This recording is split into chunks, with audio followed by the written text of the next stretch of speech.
I unapologetically love Trevor McFur in the Crescent Galaxy, but not for the reasons you may think. Trevor was one of the very few launch titles with the Jaguar in 1993, so people's earliest memories of the Jaguar always come back to him. A Jaguar himself, who I'm pretty sure was meant to be the actual mascot for the console, but since the character never took off, because they really didn't market the character, and the quality of his game made people want to forget about Trevor McFur.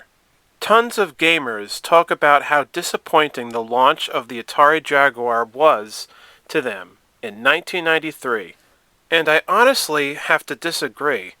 The Jag had 3 titles at launch: Cybermorph, Raiden, and Trevor McFur. Cybermorph was a decent game and was really cool. It did do a great job at showing off the superpower of the console.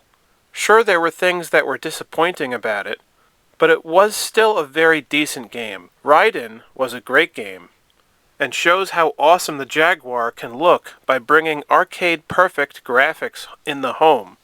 And then Trevor McFur in the Crescent Galaxy was a bad game.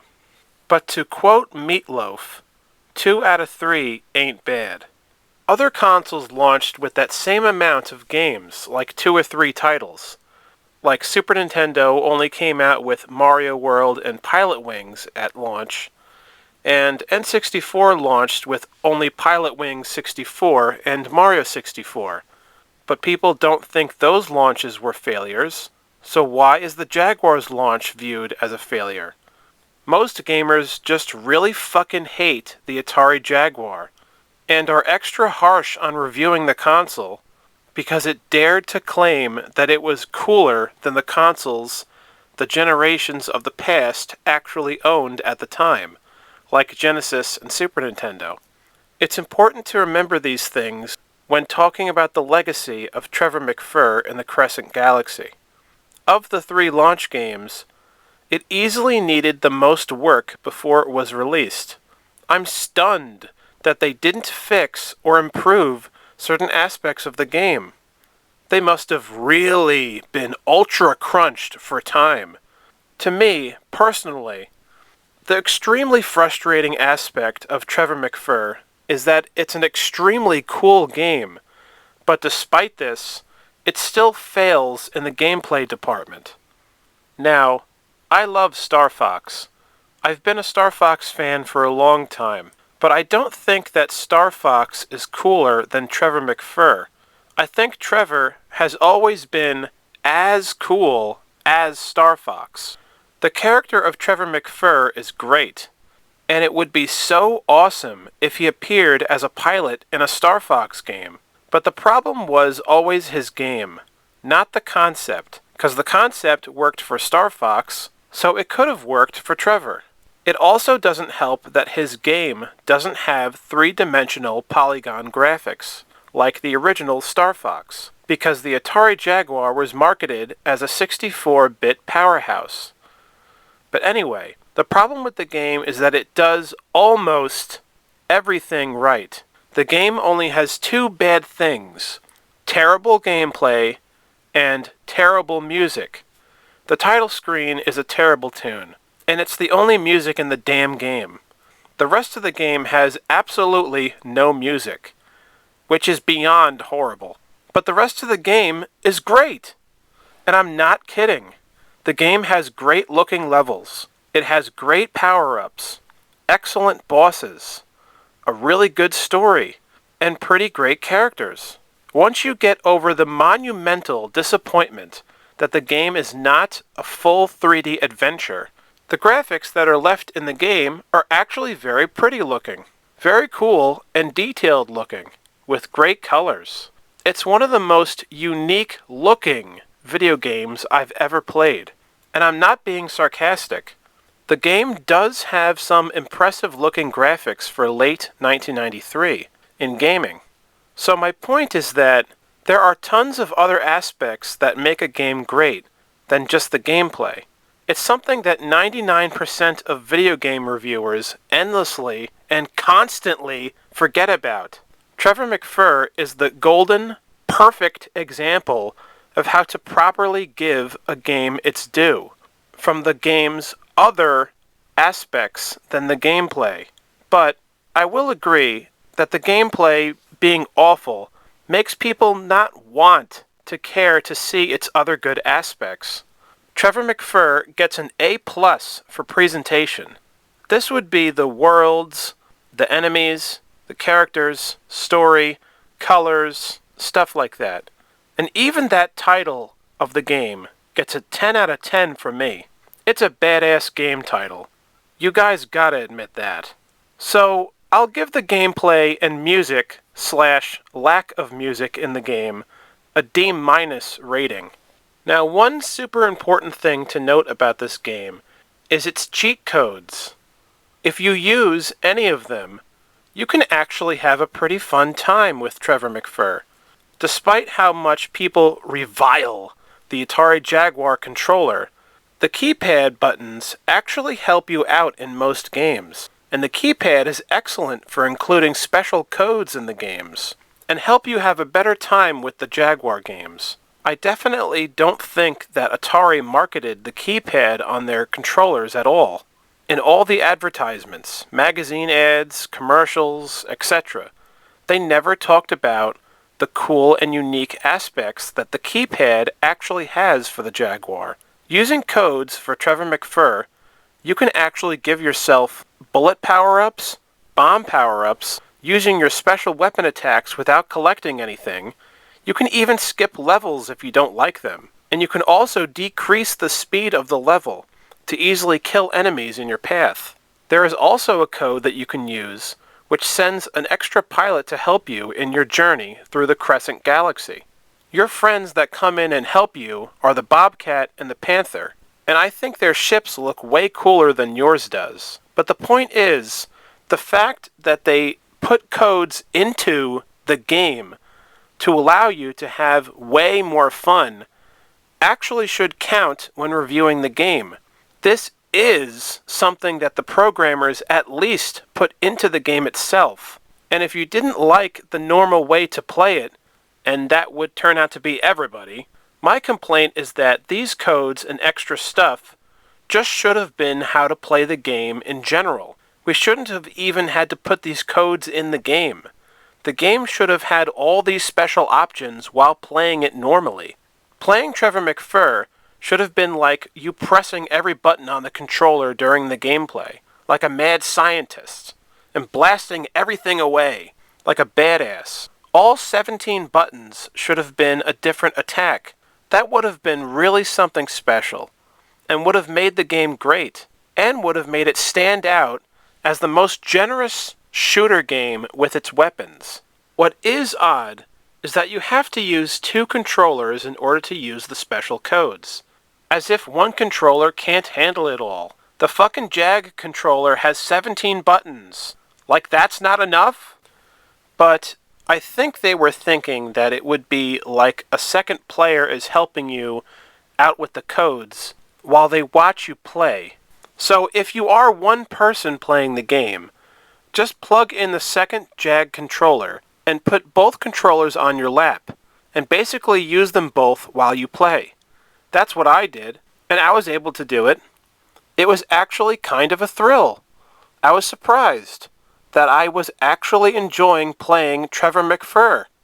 But the problem is how easily you fucking die in this game. You can get a game over in this game by the speed of a bullet.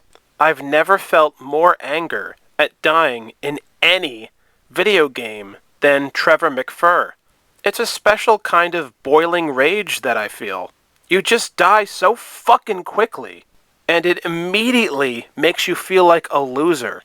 The patterns of many of the enemies are absurd. Some of them will just spin around you and go behind your ship, and it's really annoying. There's also way too many enemies. The levels are just flooded with these enemies. They jolt in so quickly. It's like the programmers just tossed them all in there without a whim. How insane were these people that made Trevor McFur? What the hell was wrong with them? Why would they put this many creatures on screen for you to fight? It just doesn't make sense. So, I love the levels that have backgrounds. They all look amazing looking to me. The backgrounds are a very big highlight of Trevor McFur in the Crescent Galaxy. See? I'm actually giving this game its due, and complimenting parts of the game that are underappreciated. Stuff that people just ignore, for some damn reason. It's like most aspects of the game are underrated as hell. Just because the gameplay is bad, people think everything about the game sucks. And ladies and gentlemen, that's not how this stuff works. So I've praised the levels with their backgrounds, but now I have to trash the levels that you start off in. The painfully dull, dark purple space levels. These levels are fucking garbage, from the most appalling dumpsters out there. They also feel like flying in an actual dumpster, 'cause there's 10 million enemies and boulders flying at you. It's just absurd mayhem. Way too much stuff to shoot.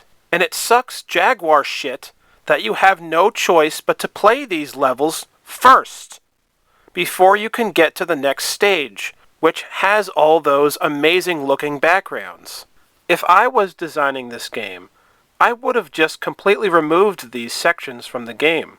They don't need to be here. They're a waste of time, and they make people hate the game, like, a lot. This would mean that the game would have only had 5 levels in total, but I would rather have 5 good, cool-ass levels than 4 super shitty ones that you have to sit through. The sacrifice of less levels would have been worth it. But, thankfully, you can skip these shitty bland levels with the secret codes. All you have to do is hit 1193 on the number pad, and then press the option button on the second controller, and it skips the level for you. Great stuff. So, the programmers fucked up by including these levels, but they did make up for it by giving you a code so that you can skip them. So the game is kinda like having a passive-aggressive girlfriend who's on her period. She'll make mistakes, but she'll make it up to you in the end. So, the dialogue in the game is really great at times, along with its story. The main villain of the game is named Audit, who has conquered the planets in the Crescent Galaxy. Audit is trying to make everything like him, which is kinda confusing, but very interesting. I love the creepy, deformed CGI art before they show each boss. It shows that Audit has created each boss from dead souls, pretty much. You can see their screaming faces in the art. Very cool stuff, and kinda scary. These screens are where you get the greatest dialogue from the game. Stuff like, "This is one of my very own creations, a perfect combination of organic life and mechanized death." And this other one I also like that says, "Destruction comes in all colors, and yours will be purple and gold today." The final level of the game has you going through a rainbow city, which looks really good. So they saved the best looking level for last. Although, since it's the prettiest level, I think it should have been the first level. The final level has you attacking giant eyeballs. Gee, Illuminati much? I think that the Atari Jaguar is the most satanic game console ever created. And here you have the final level with all these all-seeing eyes floating around. Just wild. Then when you get to Audit at the end, he's made up of screaming faces, spinning around. Really cool looking. So, there you go. I've honored Trevor McFur in the Crescent Galaxy, and actually finally have given it credit that it always deserved. Playing it with the secret codes makes the game pretty good. All this game needed was a sequel that would have fixed all the bad stuff about the game. Oddly, to this very day, there still is not anyone who has made a patch to fix Trevor McFur in the Crescent Galaxy. Everyone and their grandma has left it to rot in the endless space of video game disgraces. How do other people not see how cool this frickin' game is? Don't you guys want to fix it? Us fans can save the legacy of the Jaguar, but in doing that, we have to save one of the console's fallen heroes, good old Trevor McFur. Thanks for watching. Please like and subscribe, and please hit the notification bell so that you don't miss any of my uploads. And my name is SuperPet98, and have an amazing day through the Crescent Galaxy. If you can.